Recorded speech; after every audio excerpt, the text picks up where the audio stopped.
To our inspirational speaker, Toastmasters Ziyana Azhar.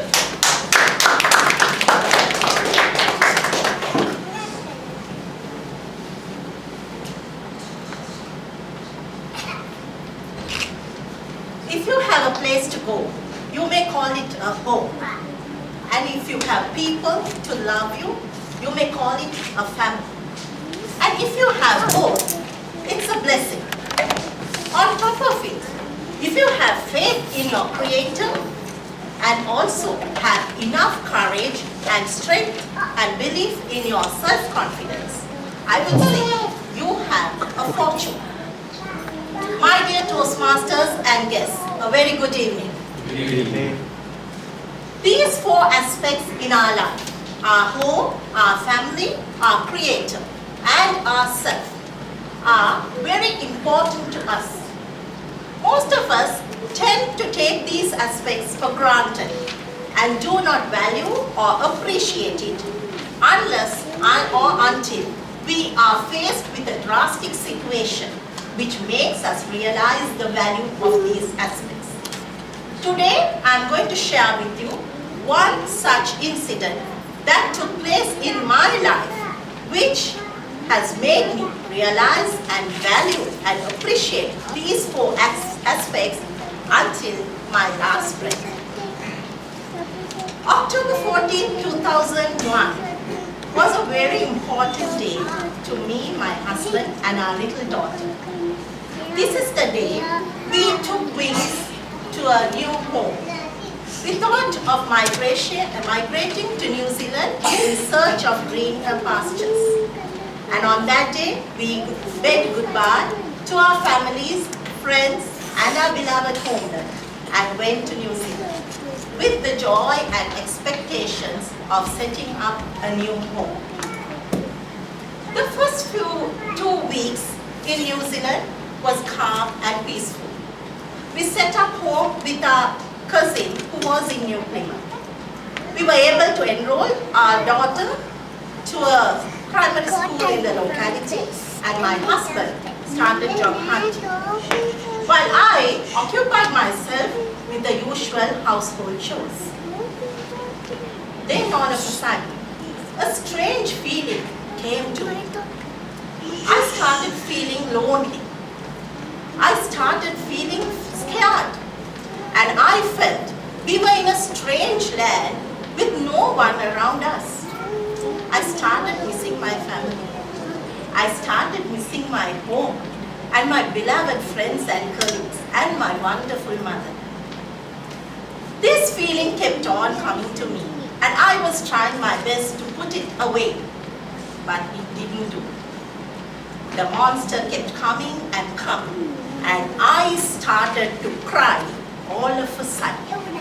And this burst of tears was uncontrollable. I cried and cried and cried. And then I started begging to my husband, please take me back home. I don't want to live in this country. For which both my husband and my daughter were annoyed because they were quite happily settled in their new home.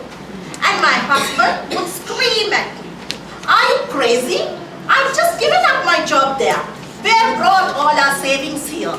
We do not have anything to do over there. Just get off your silly thoughts and try to settle down in this country. I kept crying even more. But then he would not listen.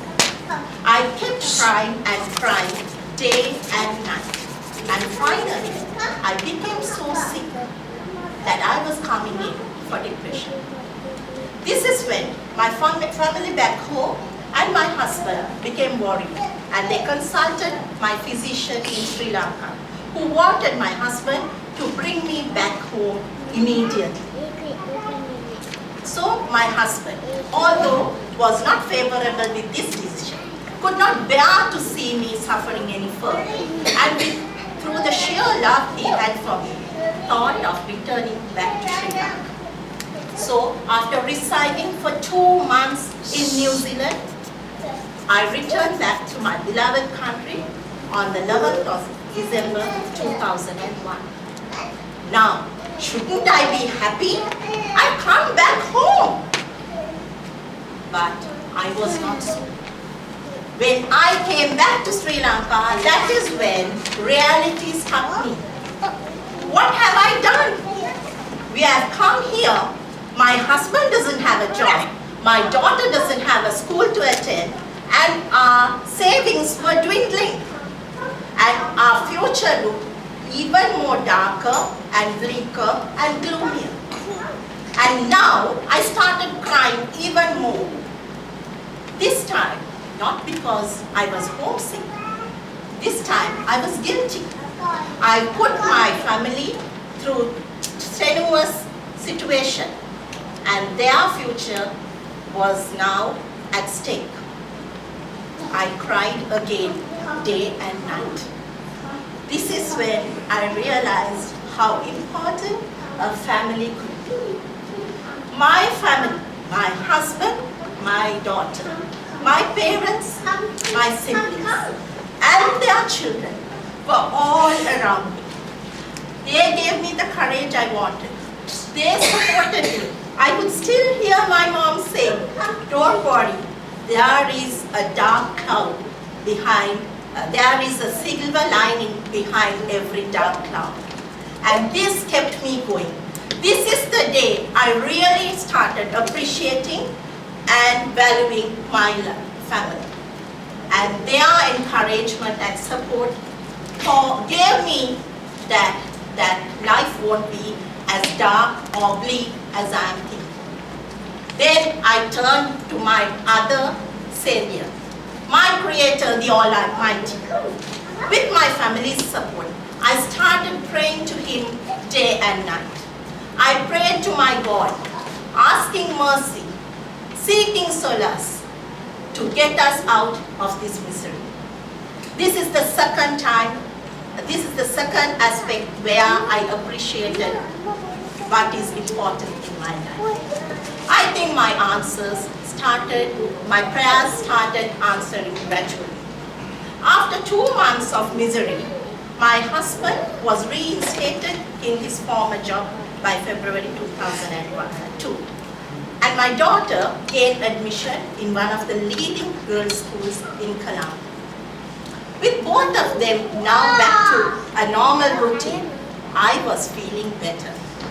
And this is when I found my third most important aspect in life, myself. I thought I've been a useless vegetable and I've been a trouble to everyone. And with all supporting me, I needed to prove that I was a better person than this. I rose to the occasion, sought a job, became a teacher, worked hard and became an administrator, and proved that I was better than, I could do better things than only crying day and night. Well, things started looking better after that. In 2004, our other daughter was gifted to us by God.